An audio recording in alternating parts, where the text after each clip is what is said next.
Bem-vindos novamente, senhores. Teoria do delito, vamos continuar o nosso estudo. Olha, quando a gente falou aqui de tentativa perfeita, tentativa imperfeita, tentativa perfeita, gente, é também chamado de tentativa acabada, perdão, acabada, ou crime falho. São dois termos que podem chegar até sua prova. Crime falho por quê, André? Porque o cara tentou tudo, velho, tudo que tinha à disposição, mas mesmo assim não conseguiu consumar o crime. Então, tentativa acabada, ou crime falho, tentativa perfeita também. Tentativa imperfeita, por consequência, ó, essa imperfeita aqui, ó, imperfeita, é também conhecida como tentativa, adivinha? Tentativa inacabada, inacabada, ou tentativa propriamente dita, nas palavras do professor Kleber Masson.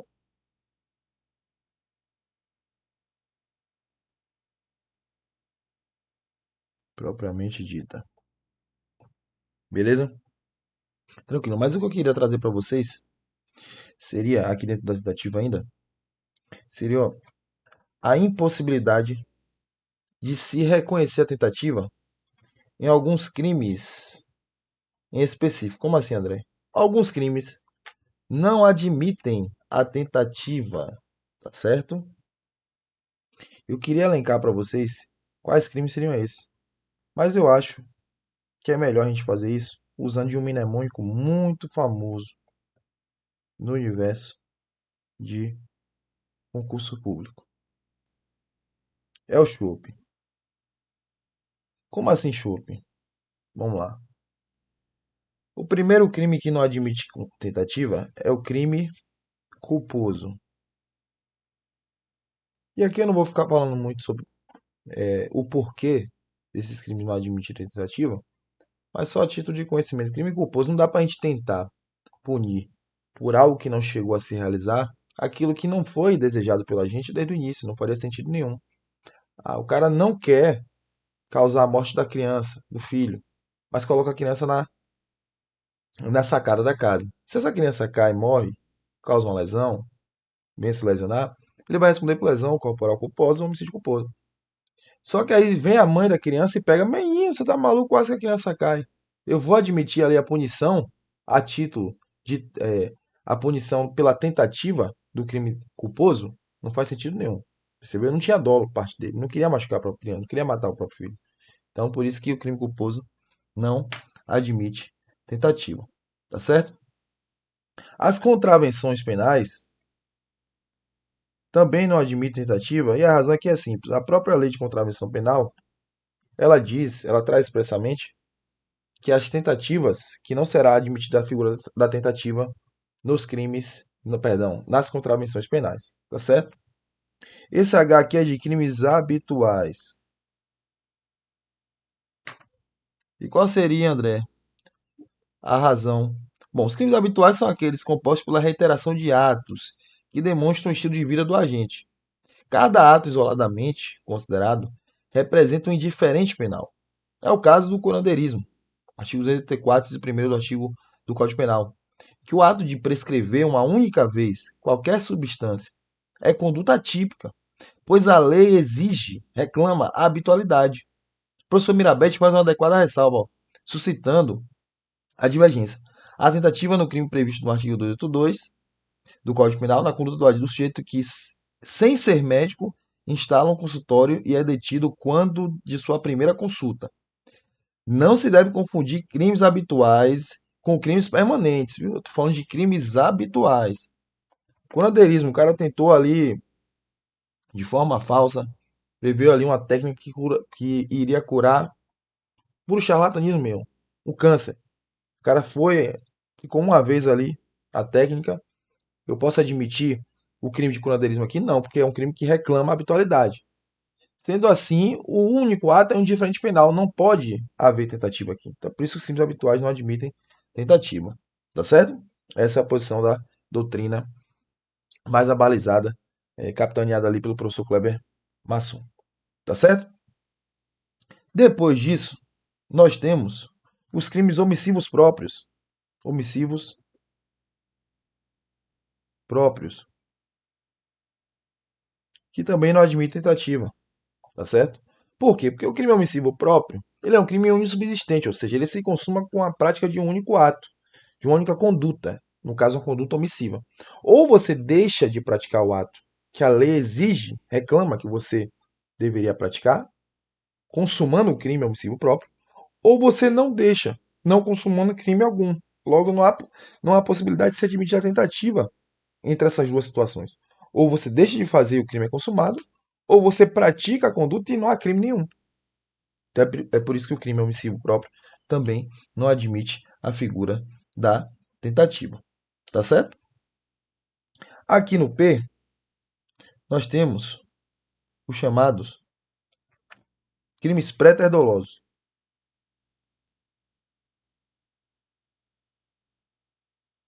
Você não sabe ainda, mas vai saber mais para frente. O crime pré-doloso é aquele crime onde há dolo na conduta antecedente e culpa no resultado. O resultado, por vezes, mais grave. Como assim, André? Imagine que um indivíduo ele tem a vontade de lesionar, tem a intenção de lesionar a vítima. Pega uma pedra e taca no seu algoz na rua. A pedra pega na perna do indivíduo, o cara manca, acaba caindo e bate a cabeça no meio-fio e vem a morrer. O dolo do agente não estava em matar a vítima, estava em lesionar com a pedra. Só que a conduta dele, dolosa, com a intenção de lesionar, acaba causando a morte a título de culpa, de forma culposa. Nesses casos, nós dizemos que temos um crime pré-doloso, que seria a lesão corporal seguida de morte. Também, pela mesma razão aqui dos crimes culposos, não é possível admitir a figura da tentativa nesses crimes dolosos, tá bom? Aqui tem um U, viu, gente? Um U para os chamados crimes unissubsistentes. Unissubsistentes. Os unissubsistentes, o exemplo que a gente trouxe já do crime omissivo próprio, é aquele crime que ele se consuma com a prática de um ato isolado. A não realização dessa prática são aqueles que a conduta é exteriorizada mediante um único ato, ou seja, é suficiente para alcançar a consumação a prática de um ato só. Não é possível dividir o intercrimes, razão pela qual é incabível a tentativa. Um exemplo, desacato, artigo 331 do Código Penal. O indivíduo profere um impropério, a palavra indecorosa direcionada ao funcionário público na sua presença, dentro da repartição pública, ou fora dele, quando esteja na presença do funcionário público, com a intenção de ferir a sua honra subjetiva, ou não profere. Eu não tenho como fracionar esse intercrimes. Ou ele fala e comete desacato, ou ele não fala e não comete crime nenhum. Mais uma vez, aqui nós temos uma modalidade, um tipo de crime que não admite a figura da tentativa. Tá bom? Nós temos nesse Ezinho aqui, ó,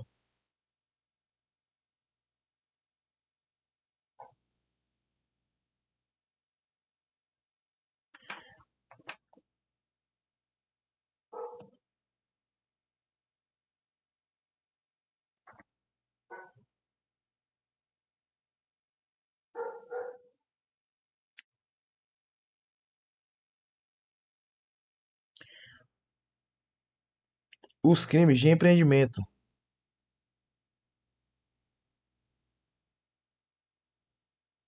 ou de atentado. Eu botei o mas esse crime também é conhecido como crime de atentado. Que crimes são esses, André? Quais crimes são esses de empreendimento ou de atentado? Olha, o crime de empreendimento de atentado é aquele que não há tentativa, uma vez que a figura tentada, ela recebe igual pena destinada ao crime consumado. É o que se dá, por exemplo, no delito tipificado no artigo 352 do Código Penal. Evadisse ou tentar evadisse. Perceba que o próprio crime já traz a figura da tentativa. Logo, se o agente se evade, ou se ao menos tenta se evadir, o crime já resta consumado. Então não há possibilidade aqui também para se admitir a figura do crime tentado. Percebeu? Esses são os crimes que não, ó, não admitem a figura da tentativa, tá bom? Em qualquer de suas espécies.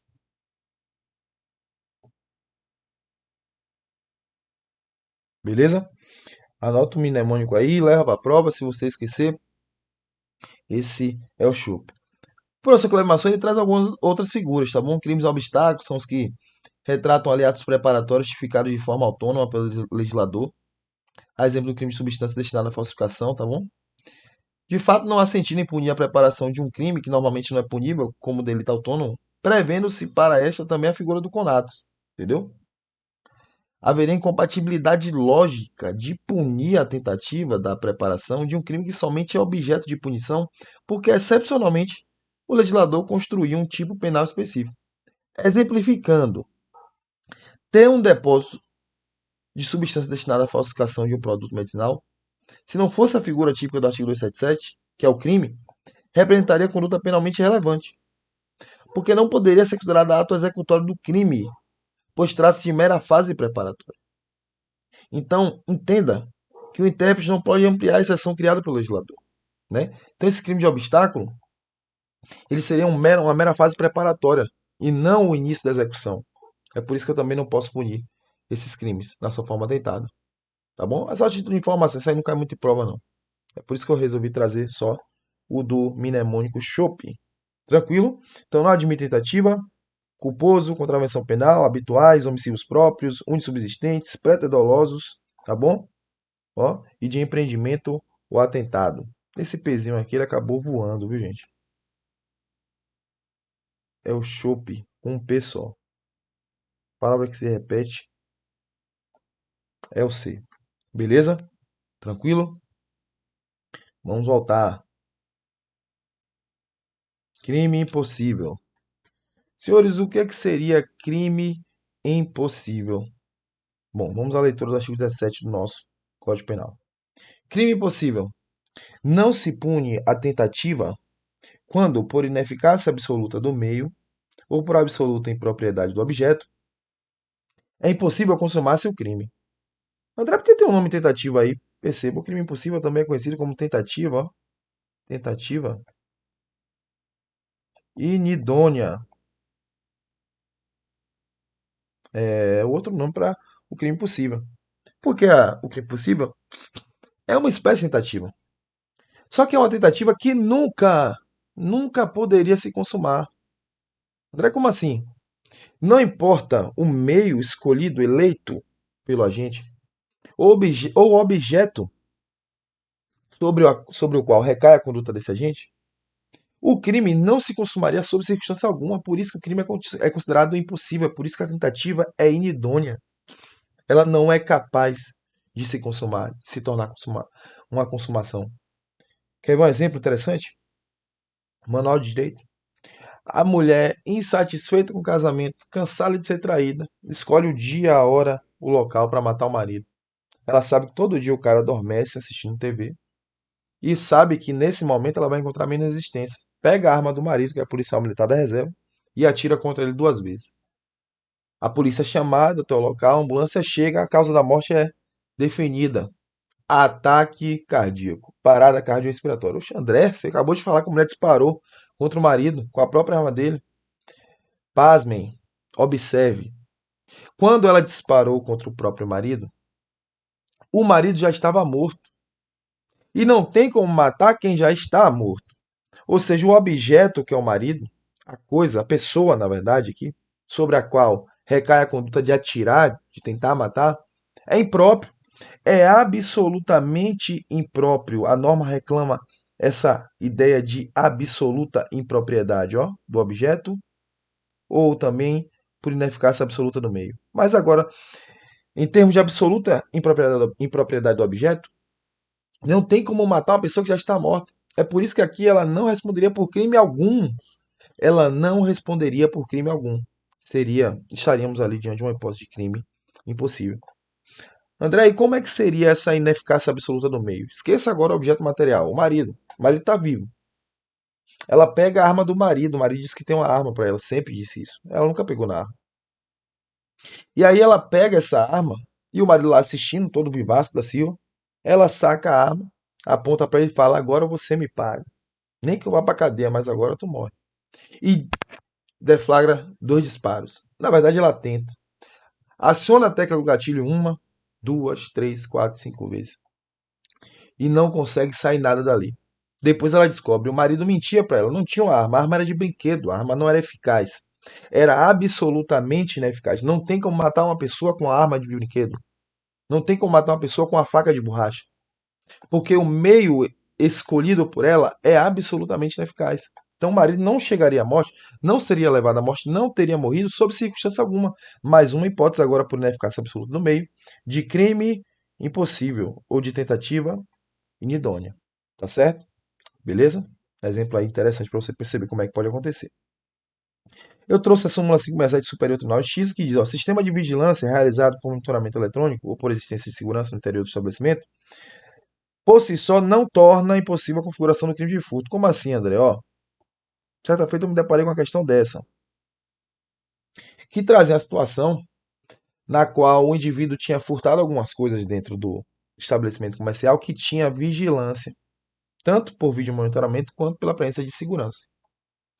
E aí, a alternativa correta, salvo o melhor juízo, era crime de furto consumado. E eu, na minha ainda inexperiente no universo de concurso, lá atrás, nem tinha me tornado professor ainda, me perguntei o porquê, já que eu conhecia o inteiro teor dessa súmula 567. Olha, a súmula diz que a presença desse sistema de vigilância, realizado por monitoramento eletrônico, câmeras ou por existência de segurança no interior do estabelecimento, por si só não torna impossível a configuração do crime de furto. Ou seja, o crime de furto, se praticado no interior do estabelecimento comercial que tem a câmera de segurança, em regra, ele vai se consumar. Não é porque o cara sabe que está sendo filmado ou porque tem segurança ali por perto que a consumação desse crime se torna impossível, não. Mas em alguns casos, olha que interessante, esse era o gabarito. Melhor dizendo, o gabarito foi de crime impossível. O crime não se consumou. Mas em alguns casos, essa vigilância ela é tão incisiva, ela é tão presente por meio de segurança das câmeras, que o indivíduo não teria condição alguma de consumar o crime de furto. Estava todo o tempo tão vigiado que a consumação do crime de furto se tornou impossível. E o gabarito da questão era crime impossível. Então perceba que a presença por si só não torna impossível a configuração do crime de furto, de câmera e segurança. Mas às vezes, se essa segurança for tão intensa, ela pode tornar impossível a consumação do crime de furto. Essa é a previsão da súmula 567 do Superior Tribunal de Justiça, mas se atente a esse termo aqui, ó, por si só. Não torna. Mas às vezes, a consumação pode ser impossível. Ó, desde que a vigilância por câmeras ou segurança seja tão intensa a ponto de tornar essa consumação impossível. Tá certo? Esse é o crime impossível. Senhores, no próximo bloco falaremos sobre o tipo penal doloso e o tipo penal culposo. Dolo, culpa, suas espécies e tudo o que mais nos interessar para fins de prova. O mais agradeço por tudo, forte abraço.